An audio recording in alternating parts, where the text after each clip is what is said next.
holds me back from doing anything that will help me feel that thing that I do not want to feel under any circumstances, right? Fear is the feeling. It feels very uncomfortable. It feels weird for you to do something that feels risky. It feels like you're selling your own self, right? Which in a sense you are. The service and product that you offer is something you're selling, and you are the one responsible to deliver it, right? And so there's a whole other level of responsibility, but it's also a whole level of personal attachment. Sometimes we're just afraid to really make the sale.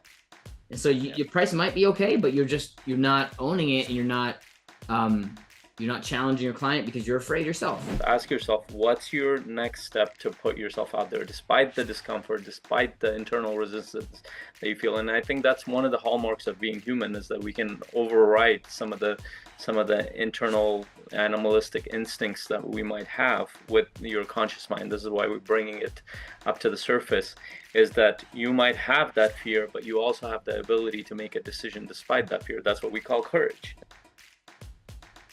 Hello, Coaches Nation. Welcome to the Coaches Journey podcast. We are really excited to talk about a really important topic for coaches, especially as you're building your business: fear of rejection.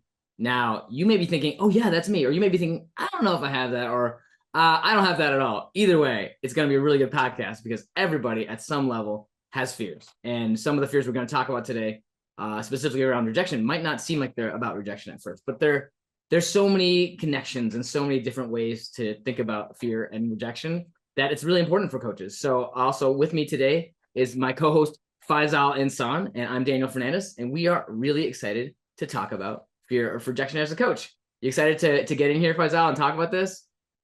Very excited. Very important topic. Yeah, I think fear of rejection, a lot of coaches do consciously feel this one, and sometimes subconsciously feel this one as well. I know for me, my journey, I've had a lot of this along the way, especially at the beginning.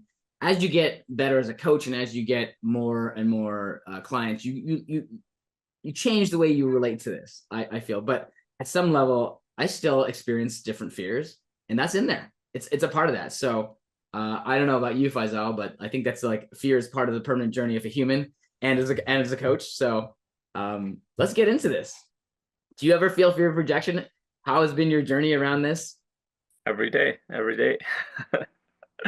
It's funny. I think the thing that has shifted is, like you said, how I relate to it or how I make sense of it. In the past, originally when I used to reach out to people and there would be in the sales process, I would feel that sense of rejection, which I would feel it in my gut. The response would be as, holy shit, this is too hard and something is wrong. And I wouldn't do anything for weeks and months after that. It would be a huge recovery. Now, were you aware of that happening as it was happening? Like, this is too much. Like, that seems like a very like clear thought to have. Because for me, I didn't have as clear. I'll share in a minute, but I want to hear from you. Like, was it that clear to you? Like, it wasn't a thought process. It would just it's like you're walking down and you fall down, and I didn't have the confidence to get back up, so I didn't have the yeah, trust in so it my was life subtle. to get back up. Yeah, so it was more subtle, right? It's like there's this pressure on you, right?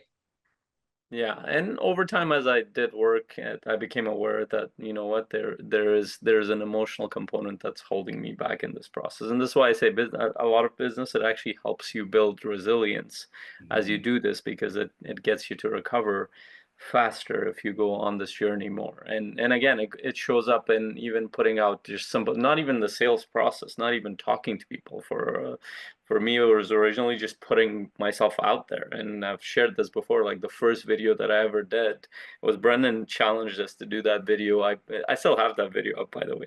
It's hilarious to watch that every time I watch that. But it was a 3-minute video around I Believe. If you remember, he gave us a challenge to do a video on I Believe. It took me about 3-4 hours to record that and put that out there. Yeah, good for you. And the funny thing is, as soon as I put it up, my worst fears came true. The first comment underneath it was, another liar. Was that really your first comment? Yeah, you can actually That's go to awesome. my Facebook profile. I remember I look at that and I'm like, shit. I turn off Facebook and I just go for a walk. I went for a walk and I didn't want to look at anything, but all I could think about was that. And I don't know why I had some random guy that I didn't know in my network, in my Facebook network. I come back and I held myself back for like 1 hour not to check it.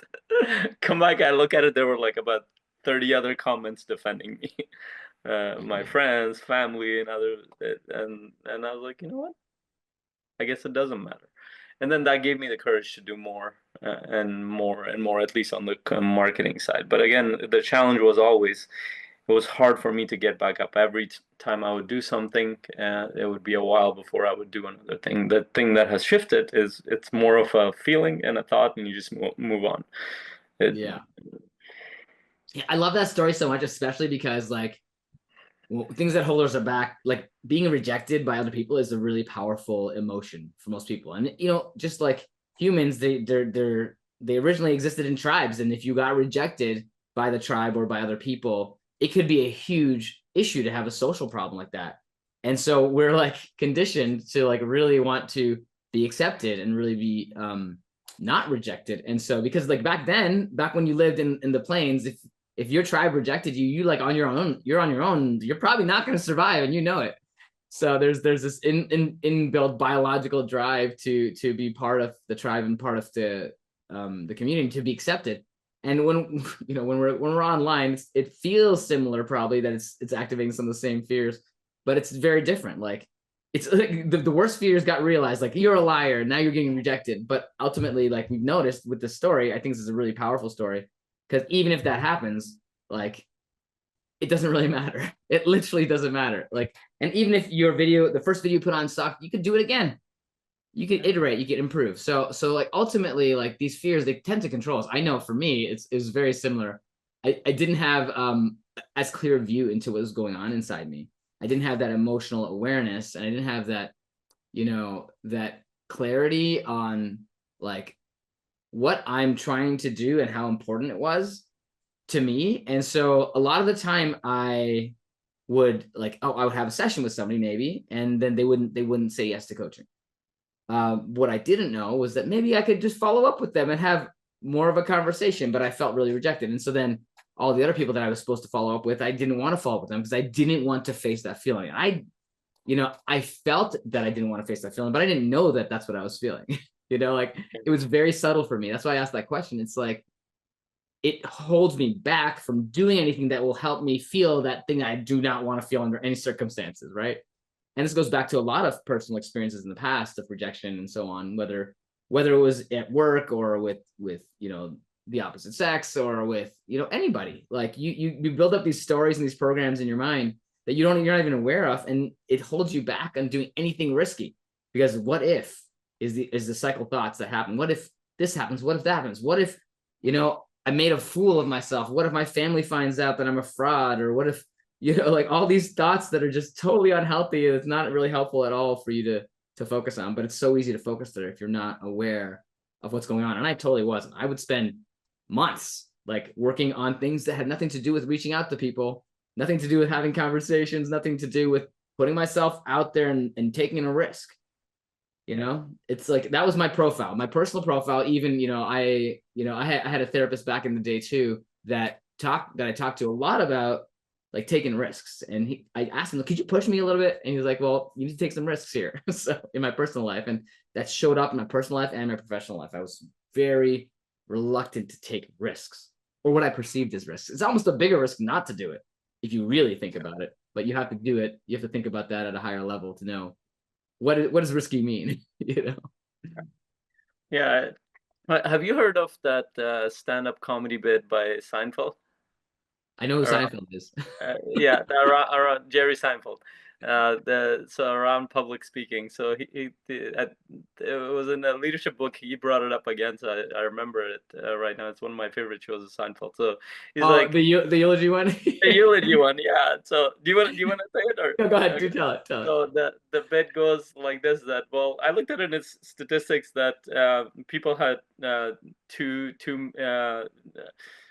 people were more afraid to speak in front of people rather than fear of death.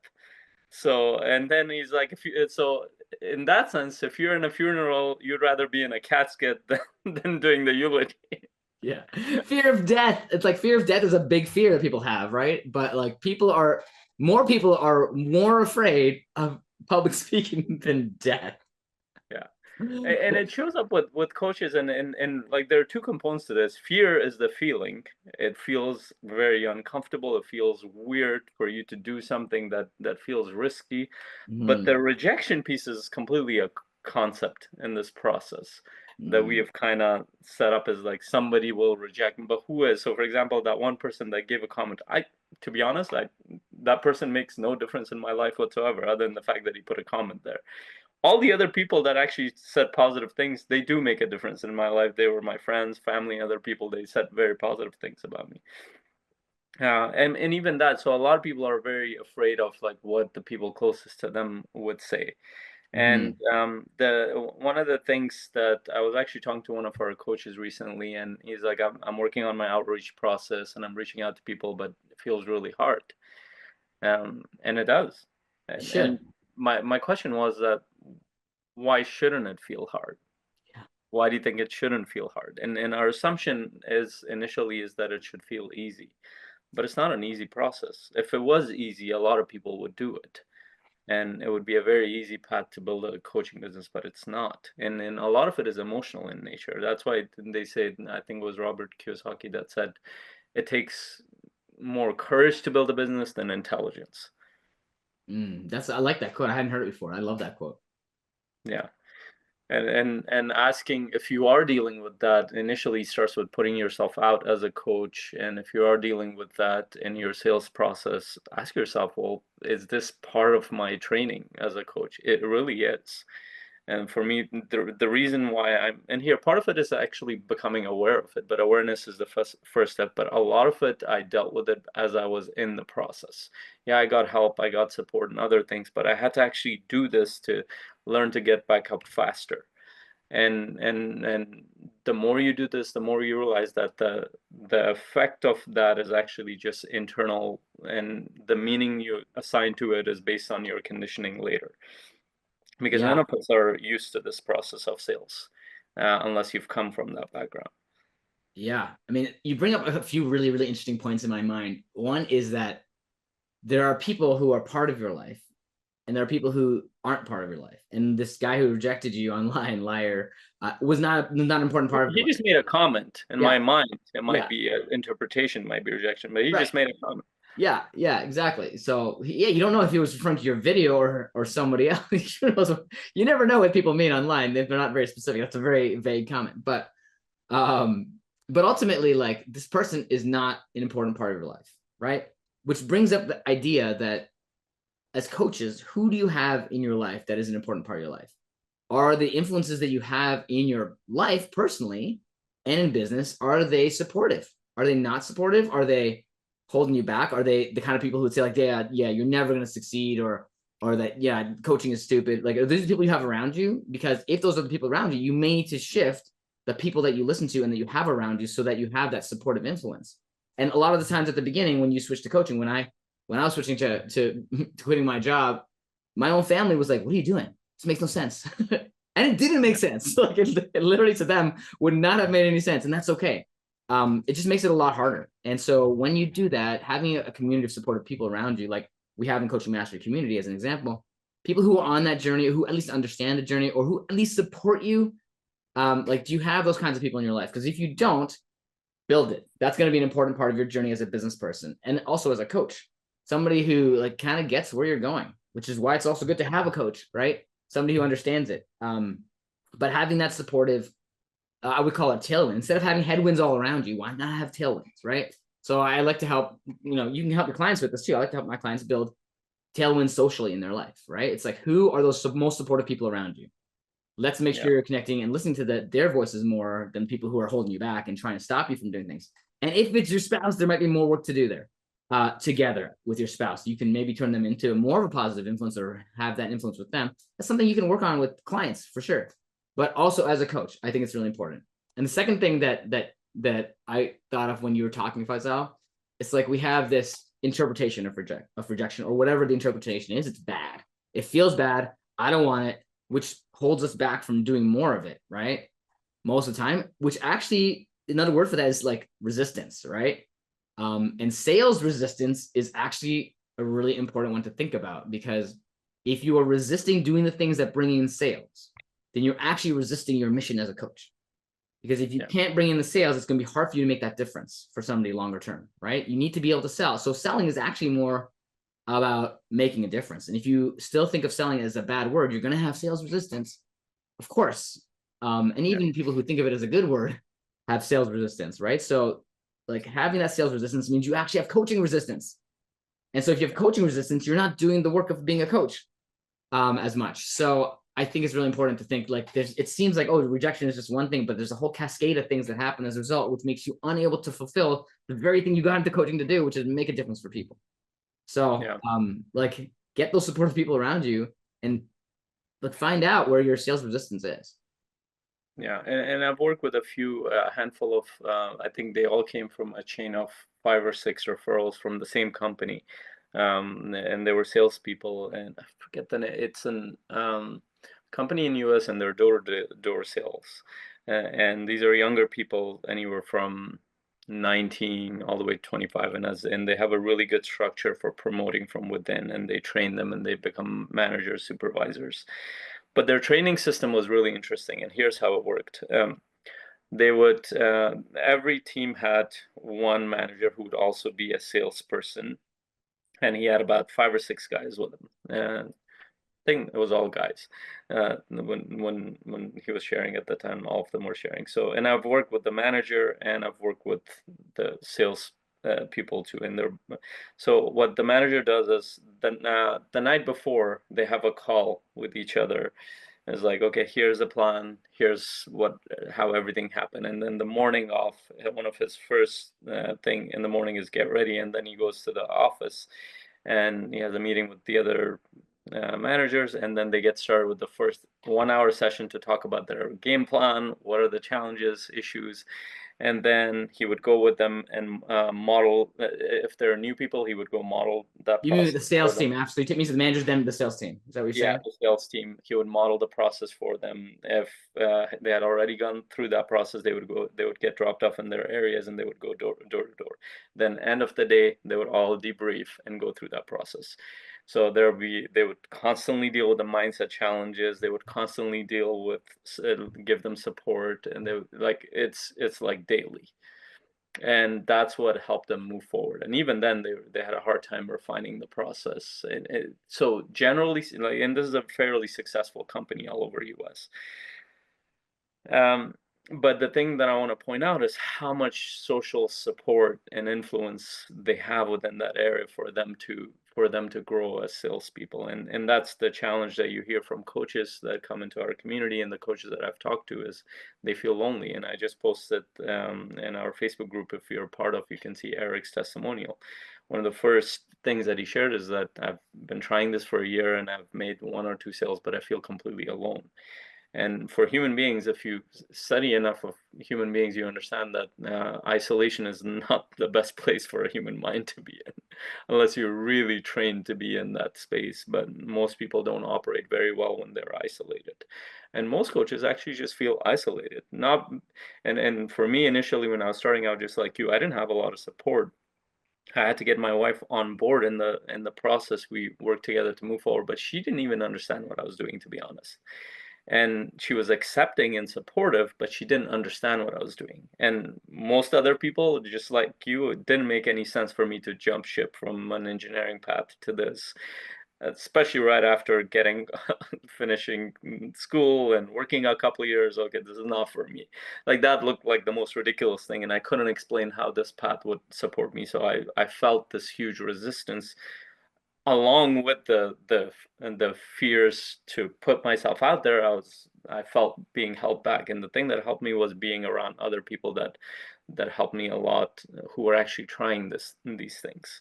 we're actually doing these things. This is why masterminds are so important. This is why community is so important. So if you're kind of trying to do this from the background alone in front of your computer, you might feel like you know all the technical stuff of it, or you know a lot of it, but you're not moving forward. Likely it's an emotional thing. Likely you don't have the positive social reinforcement for you to move forward.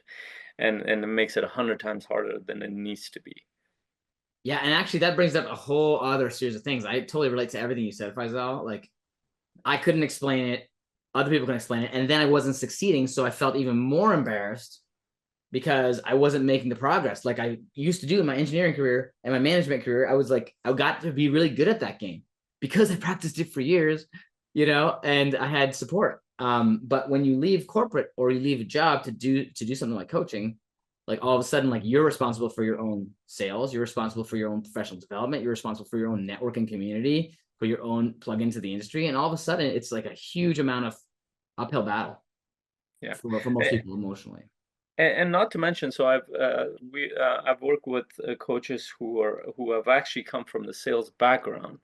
They have a hard time in this process, and there's one reason is that even when you've been in a sales background, you're selling another person's product, so you're not necessarily taking full responsibility for the product. The delivery is done by a whole system that's been working on it for a while.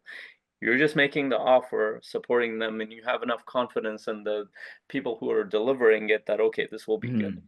But now imagine you're on the line for the whole thing. And this is why it feels so heavy, that you're gonna come in and it's like, hey, you're gonna offer a $3,000, $5,000, $10,000 program, and I'm gonna deliver this. And so on the one hand, you have control over the whole thing. On the other hand, you have the full responsibility. And then this reminds me of another Seinfeld episode where one of the characters comes in. And one of her friends wants somebody to babysit her child, and her name is Elaine. And instead of asking her to babysit her child, she's like, "Do you know anybody responsible who would be to take care of?" And she feels offended, so she goes to Jerry, and they're sitting in front of each other. She's like, I'm responsible. Why does she think that I'm not responsible? Jerry looks at her, he's like, why do you want to be responsible? Anything, whenever something goes wrong, people look for the person who's responsible. That's funny. But you bring up such a good point about what you're selling, right? And in coaching, it feels like you're selling your own self, right? Which in a sense you are. The service and product that you offer is something you're selling, and you are the one responsible to deliver it, right? And so there's a whole other level of responsibility, but it's also a whole level of personal attachment that I think is, people don't usually talk about that part of the sales process, but for coaches, it's like a really big deal for most coaches who are going through. It's like, it's about me and how I show up. And if I do a good job or not, will I be able to do a good job? Will I be able to perform at the level that I promised at the price point that they're paying? Will it be valuable enough? All these mental gymnastics that we go through, and most of the time, like, you don't realize that you're going to show up and you're going to do the best you can and the best job that you can. That's the best you can do, right?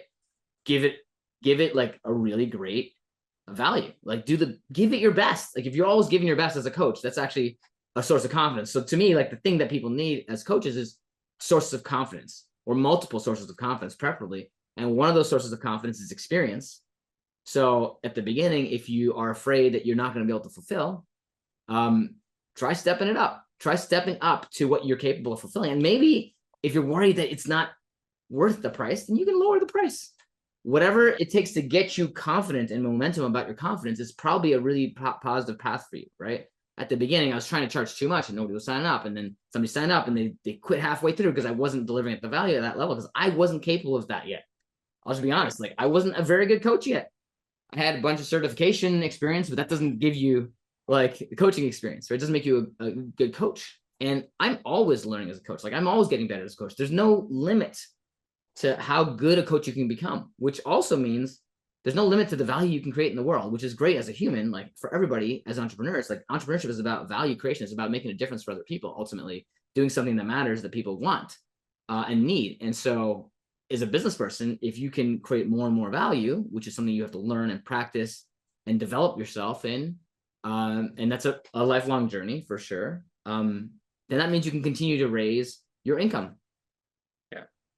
Yeah, and that's why you bring up a really good point. I actually just got off a call with a coach who had a $10,000 program, and he had been trying to make that offer for the past 6 7 months. And then when I asked him how that's going, he said, "You know what? I feel like I have some imposter syndrome. I feel like I'm hesitant. Will I be able to deliver on the thing?" And I asked him, like, "Do you think that will change if the program was, let's say, $4,000? Would that make a difference? You can still offer it at $10,000, but say that because I'm starting out, I'm offering it at this level just because I'm building out some of the systems and other things in the process. Would that make a difference for you?" And for him, he's like, "Yeah, I think I feel a little bit more confidence in there." And so a lot of times, just what you're pointing out to is that we don't have initially, we think it's valued at this level, and it might or might not be. You don't know until you put it out there. But the challenge is that you're building a bunch of skill sets in the process. So what if you started out, and this is the beauty of business, is that even if you started offering at $1,000, for the next person you can offer it for $3,000. Like, there are no, especially in a custom package um, world where it's high ticket, it's up to you what your offers are. You're not competing with any kind of market rates when it comes to this, because there are no standards at this point.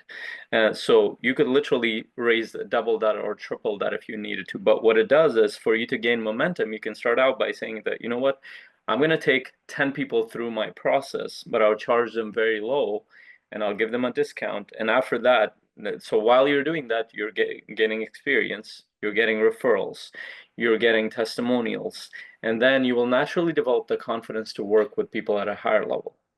But if you have never done that, then you're always going to be stuck. Oh, well, I want to offer it at 6,000, 10,000, 20,000, but you're just sitting there. And again, these things come up, and this is why we're talking about the initial point of it is having some kind of social influence support group. But then as you're putting yourself out there, you need experience. And then the market usually decides whether or not the product you're offering is of value, because then people will refer you. People will connect you with other people. If after 10 people that you're working with, nobody's referring you, then there might be a challenge with the product itself. And again, these things we don't think about. I never thought about any of this stuff initially because I didn't even know how business operated. I was like, well, I need to start out with this level or that level. It actually doesn't matter. In business, you need to just start out and put the product out there to see what's happening. And you need some kind of feedback process to help you keep going on that path.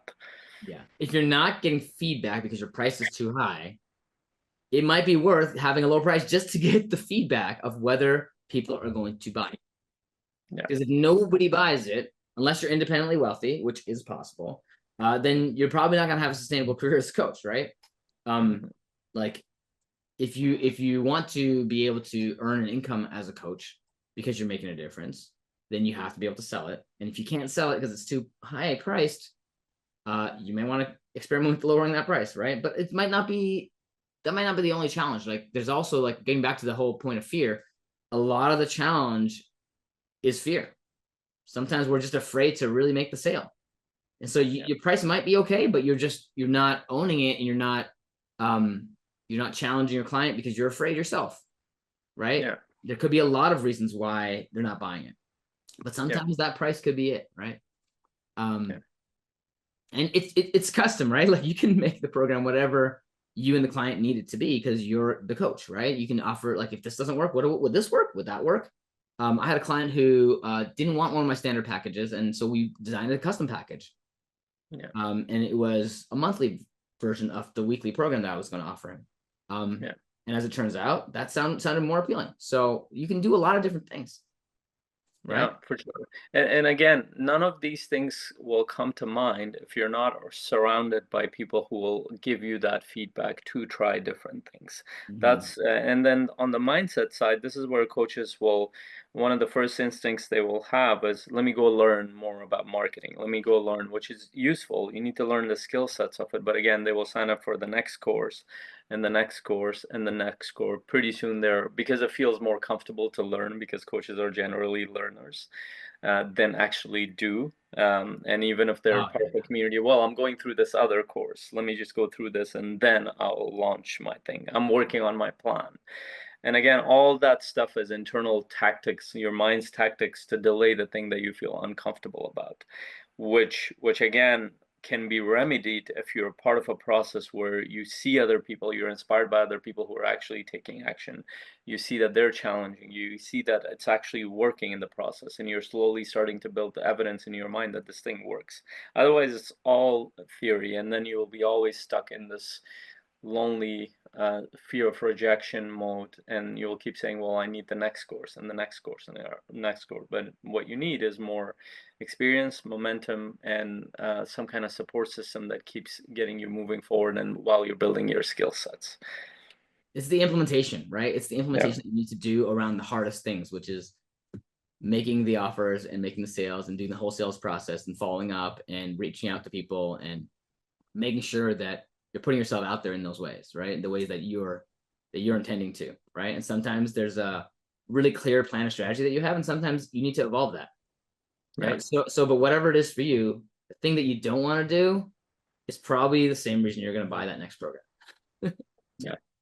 Right? The one that doesn't matter, the one that's not going to help you actually implement and get through those emotional barriers, right? So one of the reasons we have CMC is like we all started out the same way with the same challenges, and we needed to support each other because we weren't making the progress we wanted to, right?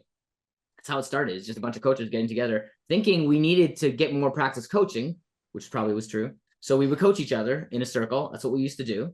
And that was valuable. Sure, it gave us more coaching experience and more confidence. Absolutely. But what we weren't focused on at first was the part of the business that was even harder than learning and coaching, which was the sales process. And over time, we evolved and realized that. And so today, CMC is very focused on the sales process and getting coaches to face that process and get help in implementing it. So awesome. We've talked about a few things, and really a few things for you to consider. That if you have that resistance internally, just understand that, first of all, recognizing and noticing that you have resistance, and it's actually a very normal part of it. And this is where the interpretation part comes in, is that if you actually look at somebody who's been in business, they don't think much of this. It's just a discomfort, normal human discomfort you deal with. So learn to interpret it a little bit differently. 2, surround yourself with the right community that will support you, help you implement this process, help you build skill sets. And 3, don't do this alone. Don't do this alone, because you will always run into resistance. And my challenge for anybody listening to this, ask yourself, what's your next step to put yourself out there, despite the discomfort, despite the internal resistance that you feel. And I think that's one of the hallmarks of being human, is that we can override some of the internal animalistic instincts that we might have with your conscious mind. This is why we're bringing it up to the surface, is that you might have that fear, but you also have the ability to make a decision despite that fear. That's what we call courage in the coaching world. And so what's your next move to get into the experience of actually serving people rather than being stuck in your head? To actually go out there and serve people, whether that's putting yourself out there or that's reaching out to people. And then who are going to be the people that are going to support you on that path? We run a community. I'm not attached to whether you join our community or somebody else, but we know that we can support you on this path to move you forward. So share below what's the challenge you're going to take on. I love that, Faisal. Thanks for summarizing the podcast really, really well. And if you want a 5-step battle plan to like succeed as a coach, we did a podcast with the successful coach on that. You can see that a podcast is probably linked here. But the more important piece is not just what are the 5 steps, it's facing that emotional barriers, all those emotional barriers that you face as you reach out. Be willing to go out there and get, quote, rejected, so you can learn. The more rejections you get, the better, because as long as you're getting the feedback and learning from it, you're not going to get rejected forever. So like, go get some rejections, like that guy on YouTube who did rejection therapy. That guy was awesome. He did like 100 ways to get rejected. And sometimes he didn't get rejected, so it didn't work the way he wanted to, but it was such a good practice, right? I encourage coaches to get out there and get rejected that way so that you can build up that resilience. And so with that, thank you, Faisal, for an awesome podcast today. And we'll talk to you next time at the Coach's Journey podcast. Take care. Bye. Bye.